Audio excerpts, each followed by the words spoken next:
Hello বন্ধুরা, আজকের দেখো আমি কি রান্না করতে চলেছি, দেশি মাছ। আর দেশি মাছ খেতে আমার ভীষণ ভালো লাগে। আর এই মাছগুলো জানো আমাদের পুকুর থেকে আনা।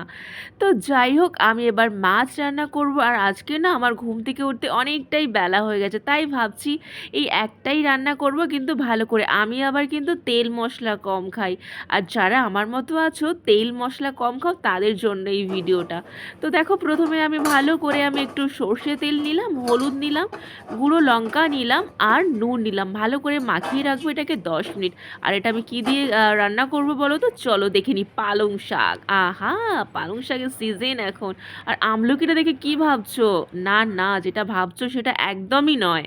আমি এই তরকারির মধ্যে আমলকি দেবো না। আমলকিটা আমার নিজের জন্য, এটা ভালো করে ঘষে রসটা আমি খাবো। কারণ সকাল থেকে না আমার শরীরটা খুব গা গুলাচ্ছে বলতে গেলে। তো সেই জন্য আমি রস করে